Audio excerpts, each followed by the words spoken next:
welcome to the Unlucky Frog Gaming Podcast. I'm your host, Ben Porter. And I am Charlotte Porter. How are we doing, Charlotte? I'm good. How's things? Yeah, not bad. So we're going to talk a little bit about what we've been up to this week, as usual, and later on in the episode we're going to talk a bit about Twitch and how that figures into tabletop gaming. But first, we have a little bit of housekeeping. Yes, so we have a new shout out for our new patron, Barry Collier. So massive thank you to Barry. Your t-shirt and your dice are on their way to you. But also on the subject of Patreon, we actually sent out our first care package. So our top tier reward is a monthly send out with little bits and bobs from the gaming world. A little lucky bag. So we sent our first one out to our lucky patron and we had a whole host of things in it. Yep. We managed to grab some of the promotional stuff from UK Games Expo, put in that. What else do we have in it? We had a token tray. Yes. Made by Trollhound Games. You can check them out. Our friend Tim has started out his little tabletop gaming accessory venture.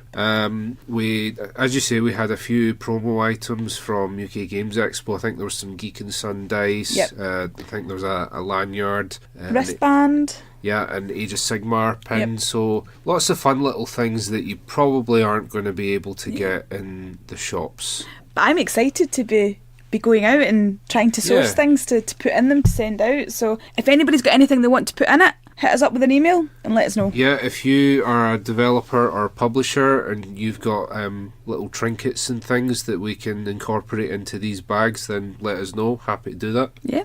Yeah, so that is winging its way to Mr. Bowers. Yes.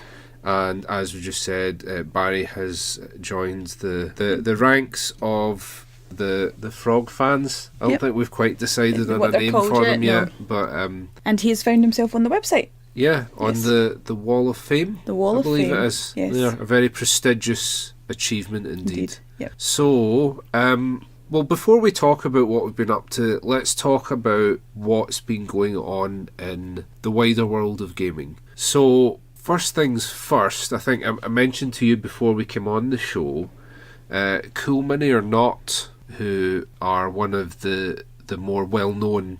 Do a lot of licensed games, don't they?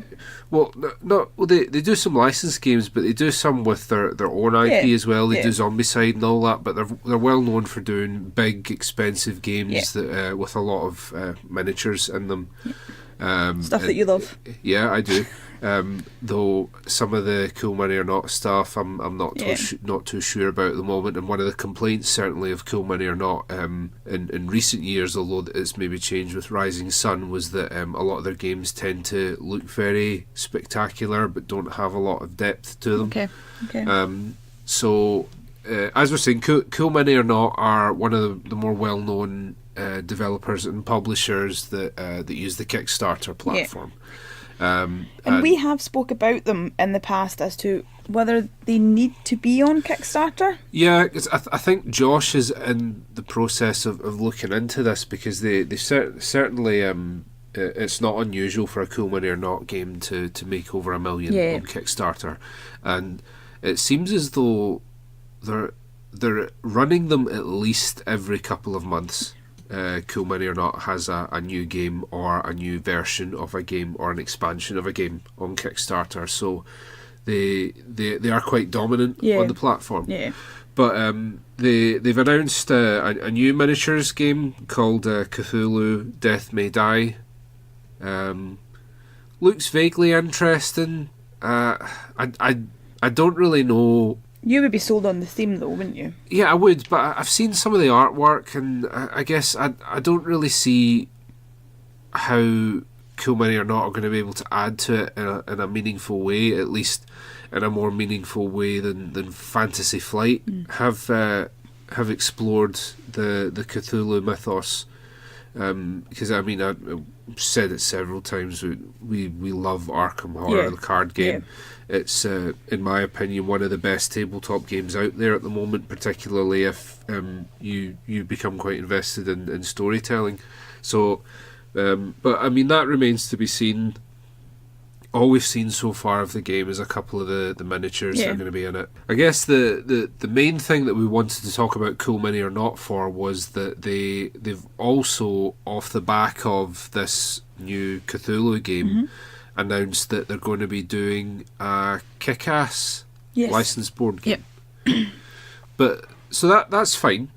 Whatever, it's and as I think we've said before in the podcast, a licensed board game isn't necessarily a bad thing in the way that licensed video games were generally terrible. They're actually very often it's the contrary is true, where essentially they take the bare bones of a game and slap the license on it, and you know, some very good Battlestar Galactica is a very good game. I guess if we're talking about Games Workshop, the Middle Earth strategy battle game, that's a licensed game, also very good. But to return to Kick-Ass, the thing that's particularly weird about this announcement is that they said that it's going straight to retail. Yeah. Which you think, that's fine, okay. I guess there's maybe a number of reasons they've decided to do that. But it raises the question again, as you've said earlier, if they're in a position to be doing that, why are they using Kickstarter as much as they are? Or in the way that Kickstarter works, why not just simply have an online shop where you can pre-order? Yeah. Because essentially that's what they're doing with Kickstarter. Because they don't need the money up front. They don't need the investment, technically. Yeah. The obvious answer for why they're just going through Kickstarter is that it gets rid of any financial risk for them. Yeah. But as you say, we're getting to the stage of like, why bother with Kickstarter at all? Why not just have your own pre-order system online? But off the back of that, another piece of news which is actually tied quite into this is that Monolith, who produced Conan and the Batman board game and Mythic Battles Pantheon, which is like Greek mythology, gods and monsters battling. It's another, again, they do a lot of games that have a lot of minis in them. Yeah. They have just, I think it was just yesterday, they're going to be changing up how they do things, at least for their next couple of games. They're trying out a different system. Okay. So what they're going to be doing, and I had to read this article a couple of times because I felt like, am I missing something here? But what they said was that they're going to, instead of doing the normal system of you pledge for the game, and then you get it a year later, what they're going to do is they are just going to, once the game's ready, the games are going to go to the shipping hubs as they normally do for a Kickstarter, but you just pay for it and order it when it's ready, and then it gets shipped out to you like more or less straight away. Which is fine. Again, the companies are trying something a bit different, but again, why go down the whole road of Kickstarter? And it's apparently they've been meeting with Kickstarter and they've been discussing this, so this is still going to all go through Kickstarter. But they said some quite revealing things in the announcement when they first said that they're going to be trying out this new system. And I was quite surprised that to hear a big company, or at least a relatively big company like Monolith, talking as candidly about this. They actually at one point say that we all know that stretch goals are a sham. They're basically a marketing gimmick, which is because as they say, the cost for all those stretch goals is accounted into the initial cost of the game, where maybe like back in the day when Kickstarter first started, people were like, oh, let's add this on. Well, that's what I was going to say. It's maybe not relevant to them because they're not in a position, obviously, where they need Kickstarter. But I'm just thinking about for a lot of the game developers that we know, Kickstarter is probably one of the only viable options. And actually, the stretch goals probably will serve them to do that. No, I get that, but it's one of the other things that they say that is really interesting is that certainly as far as Monolith's stats go, apparently they don't get a whole lot of new customers whenever they do a new project. So it's just recurring. Well, what they've said is that only about 10% of the customers on a given project are new customers.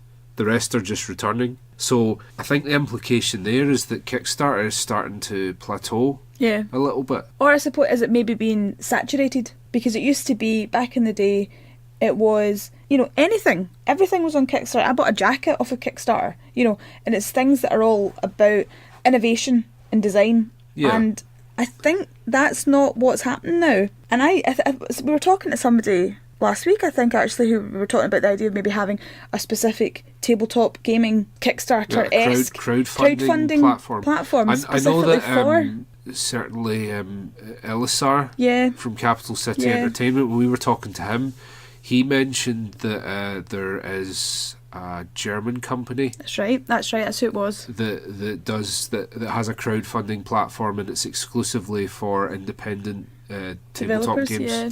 So I think it's something I would like to see people looking into in the future, because my opinion on it has slowly been shifting to over the months to I do think that Kickstarter has been straight up hijacked by big companies. Yeah. And the fact that, because one of the things we've said before is that Kickstarter is more or less a pre-order service for people like Cool Mini or not. Yeah. But this announcement from Monolith means that Kickstarter is going from a crowdfunding platform to pre-order service to online shop. Yeah. If that's what it's going to be, that's fine, but that's not what it says it is. That's not what Kickstarter sells itself as. And I think... It's maybe having a bit of an identity crisis at the moment.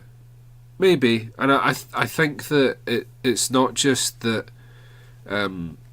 like Monolith will maybe try and suggest that you just don't get a whole lot of new customers because of the way that the market is set up. But I do think that there's a big proportion of people that are disengaging from Kickstarter because, well, there's been a bunch of scandals for one, but there's also the cost of these games is creeping up, and a lot of the time you're out of pocket for over £100 for like a year, 2 years sometimes. I even wonder, just thinking there actually, how many people browse Kickstarter? How many people go to Kickstarter to find a game rather than to know about a game and then be referred to Kickstarter to purchase it? Yeah. How many people think, let's go and see who I can support and what I can do?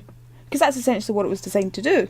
I think in the beginning there was a lot of people that did that, but I think it's back to that thing we were saying of Monolith stats suggest to me that a lot of people are disengaging from Kickstarter, and I think eventually it's going to start dipping. And certainly you've got to admire Monolith for at least trying to read the writing on the wall and anticipate what they're going to do as their next step, because they're obviously thinking, if this is starting to plateau, it's only a matter of time before it dips. So we need to be ahead of we need to have a change of tact. So I guess we'll see how it goes. So like we said, we've just heard those. That's been the past couple of days, so we'll see where things go from there. So what have we been up to? We decided to actually crack open Path to Carcosa. Yes, we did. Yes. So I've been playing as William Yorick, who is the Gravedigger. Yep. He's one of the new characters from the Path to Carcosa cycle. And who are you playing as? I can't remember their name. All I can think of Lola Hayes. Daisy Walker. Yeah, Daisy. I thought, look, I'm not playing Lola. I'll keep you right. I'm playing Daisy, and I should know that because my niece is called Daisy. You're a horrible aunt. I'm a horrible, horrible aunt. Yeah. So your character is... she uses lore. Yes. And mystic. She's all about the tomes. Yeah, so she's all about the research and dabbling in a little bit of the occult. I like to envision it in my head where she's just running around with this satchel full of books and throwing them at people. Well, she is the librarian. Yeah, she is the librarian. So that's all very fitting. And William Yorick is a failed actor turned gravedigger. Yep. But what's really fun about the William Yorick character is that you get to recycle cards. Yeah. Because it's like he's digging stuff up, so you can bring allies back into the game, and you can bring weapons and things like that in. So we've only played the first stage of it, but what do you think of it so far? I really enjoyed it. Yeah. There was a bit where I think maybe hadn't quite fully grasped what was happening, or how the game was moving forward, and it did feel like we were just sort of going back and forth for a while. But I know what you mean about the pace, and it's also this thing of there's this really funny thing, and Iain's spoken about it before, is Iain McAllister of the Giant Brain, who's also a huge fan of the Arkham Horror card game. It's the way that the designers of the game lull you into a false sense of security by teaching you these mechanics, but then constantly violate that trust by, like, they'll tell you to note things down, like, if you go through this suitcase, write down in your campaign record that you did that, and sometimes it'll have no effect on the story, but sometimes it will. So you've always got this thing of like, I could do this thing, but I don't know what the consequences are going to be. Was there not one before where you got pulled up for stealing or something? No, I was drunk. You were drunk. So that was reflected in, I think you had a penalty to your skill test, but I cheated. That's right. At cards, and it's almost like you've got this mechanic of tempting fate into the story, because what happened afterwards... Which is very Lovecraftian, to be honest. Yeah, it is. So what happened after that was that we had to add another nasty token into the chaos bag. Yeah. So it's this idea of that, like, you try and cheat the cosmos, and it's going to punish you for it. Yep. So it's really looking forward to playing more of the Carcosa cycle. A number of people that we've spoken to have said that Dunwich is good, but Carcosa takes it to a whole other level. I really enjoyed Dunwich. Dunwich was a whole, like, compared to the base game, I thought Dunwich was just great. Yeah. There was a couple of episodes that maybe were a bit, what's actually happening here? Yeah, but there was a couple of episodes where... Well, no, there was one episode where we felt that the difficulty spike was ridiculous. Yeah. But other than that, it was by and large a very well thought out campaign. Yeah. We also went to the Glasgow Shadespire meet-up at Geek Retreat. Yeah. So it was my first time trying out my retooled Fireslayer deck after the Grand Clash at UK Games Expo. I added some of my promo cards in there.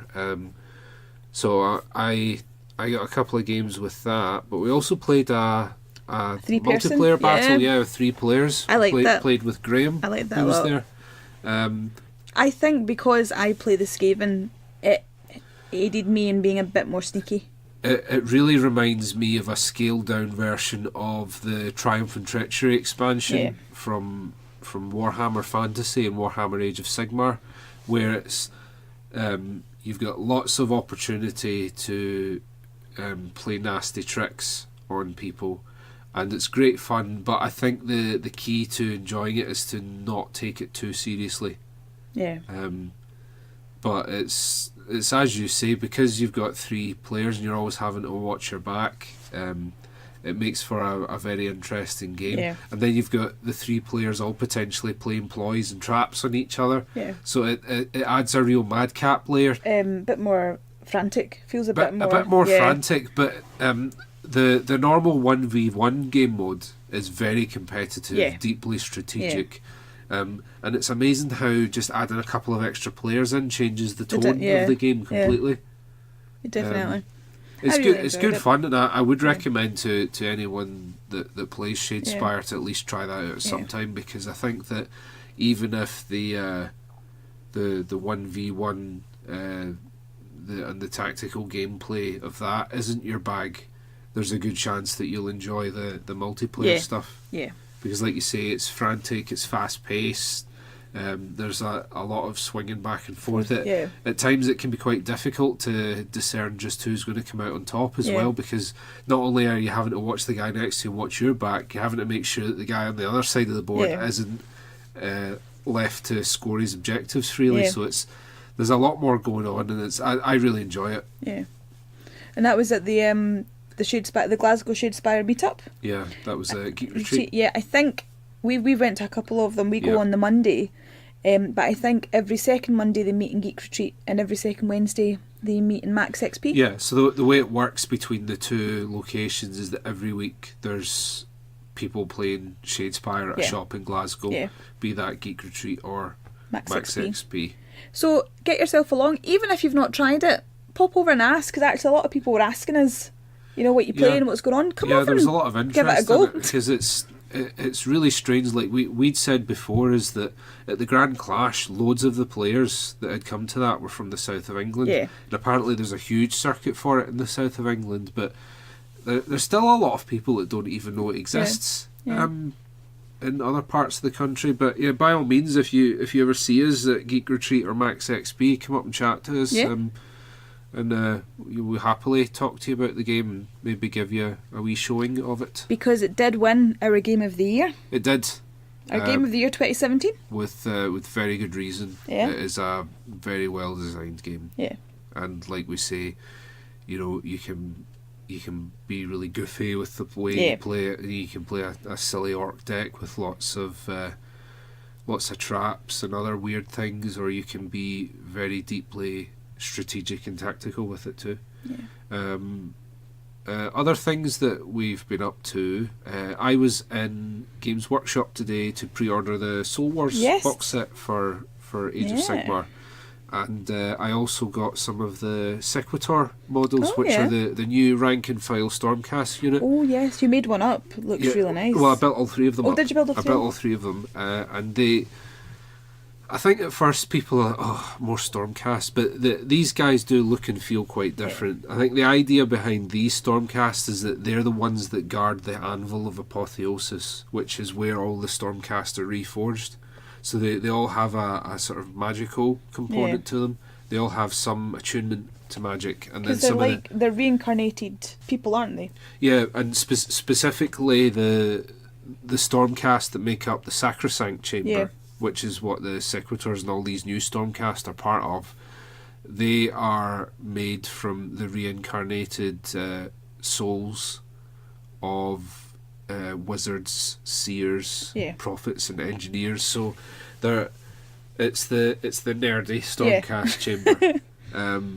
So really looking forward to getting the Soul Wars box, and I got a look at Malign Sorcery as well, which is the new cinematic magic expansion for Age of Sigmar. Some of the spells look crazy for that. So it comes with models, doesn't it? Yeah, like some of the models are lovely. One of them's a pendulum. Yeah. So it's like the classic dungeon trap of the huge bladed pendulum, and it can swing right across the battlefield, and it just takes out everything that it goes over.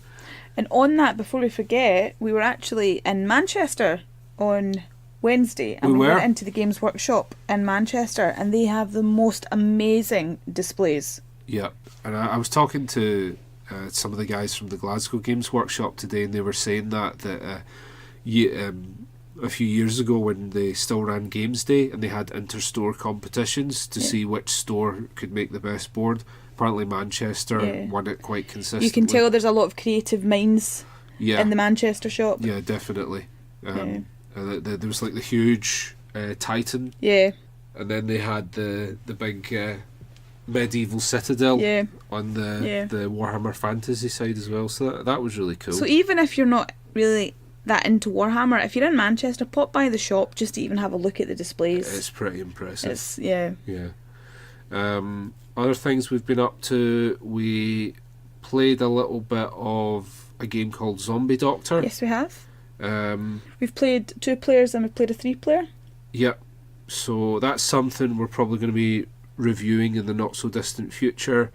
It's quite an interesting little game. It's a card-based game where you have a bunch of cards that represent all your body parts. Yep. And you're trying to stop yourself from becoming infected and turning into a zombie. So you can amputate your limbs, you can swap limbs with other players, and you can try and grab limbs from the morgue to try and keep yourself alive. Yeah. So we'll probably be talking about that a little bit more in the not so distant future. Yep. But yeah, I think that's that been about mostly. covers all that we've been Yeah. up to. No, We did meet up with Tristan from yes, All or Nothing Productions. Tristan and Francesca from yeah. Holler Nothing Productions, who are absolutely wiped because they were exhibiting at UK Games Expo and have also just finished the Kickstarter for Lifeform, Yep. which was a game that Tristan and Mark, who was the designer for that game, were on the show a couple of months back We'll to talk to us about. So the notes. link to that in the show notes. Check that out. Really interesting interview for what looks to be a very interesting game. And I think they've got some second prints coming up with stuff, haven't they? That's the next thing on the agenda. Yeah, they've got 1066 Tears for Many Mothers, which is a brand new game that's coming out. And I think they've just done a second print for Gloom of Kilforth, which was Tristan's first game. Yeah. So they're very busy. Very busy at the moment. But it was good to catch up with them. Had some lovely pizza. But yeah, that about covers all that we've been up to over the weekend. So Twitch. Yeah, so we've been thinking about other ways of engaging with our audience. Our listeners, our readers. One of the things that we've talked about frequently is that we're fully aware that we don't necessarily reach all the people that we want to by doing a podcast. Because, for example, we've spoken to a number of people at conventions that just don't listen to podcasts. Some people prefer to just read blogs and articles. Which is why we've been doing more blogs. Some people prefer videos. Again, we've started doing videos. Yeah, so again, Twitch allows us to reach a whole other new group of people without actually doing anything more than we're already doing. Yeah, because we're just playing games and chatting to you guys, hopefully, is the plan. Because I think there would be a problem about trying to fit, there's just not enough time in the week to fit something additional in. No, not at the moment. Not at the moment. But that, potentially that's something that could change in the future. But we really want to be able to engage with you guys on another level, and we feel like Twitch is a really good way of doing that. Yeah. And it also means that we are able to not just talk about the games we like and why we like them, but show you why we like the games that we like. I will be honest and say that I had only ever thought Twitch was for video games. Didn't know that you could use, or it could be used, and I've since been on and had a look. And there's lots of stuff going on, lots of different games. I looked for Arkham Horror. I was interested to see if there was anything going on there. Someone told me that Twitch was originally set up as like a porno thing. I don't know how much credibility there is in that, but no idea. I've had that mentioned to me before. Like the intention was like essentially it was going to be for like cam girls and that to do their. But they met a whole new market entirely. Yeah, but I mean, who knew that video games were more profitable than porn? Who knew exactly? There who knew? Go. But no, to go back to the question of tabletop games, D&D's massive. Yeah. On Twitch, and I know that a lot of the tournaments for things like Magic the Gathering and the Pokemon card game, they're streamed on Twitch, and they put up some pretty big numbers for those sorts of things. Interesting fact is that Wizards of the Coast said recently that 50% of all new D&D players, according to a survey that they did, had watched someone else play D&D on Twitch first. Oh, that's really interesting. Yep, so it's one of these bizarre things of, although one of the reasons that people reckon there's such a surge in the popularity of analog games is because it's essentially a reaction to the dawn of the digital age proper. At the same time, things like Facebook, Twitch, apps like Muster are actually enhancing people's tabletop experience by letting them engage with people that they ordinarily wouldn't be able to, or making them aware of people that are out there. If they're maybe just someone taking their first steps, they've just got an interest in it and don't necessarily know anyone that plays those games yet. So I think that Twitch is immensely important to tabletop gaming, and I think it's going to become even more important. And that's certainly something that we would like to play a part in. And I think we're hoping to try and maybe at least test run it, try our first one end of June, beginning of July, I think, aren't we? Yeah, so our plan is to, initially, because it's going to be a little bit easier to set up, our plan is to run an Arkham Horror card game campaign from the very beginning. Yep. And they are actually releasing an expansion for the Night of the Zealot base campaign for the Arkham Horror card game over the next month or so. So we thought that would be a pretty good jumping off point to do that. But at the same time, if you guys are excited for Unlucky Frog coming to Twitch and there's anything in particular that you would like to see us play on a stream, let us know, because if the demand's there and enough of you want to see something in particular, then we absolutely believe in the democracy of fandom with regards to that. But watch this space because you will very soon see Unlucky Frog playing Arkham Horror in your living room. Yeah. And we will not need to break into your house to do that. That's the good thing about Twitch. You don't need to leave a key under the mat. Yeah.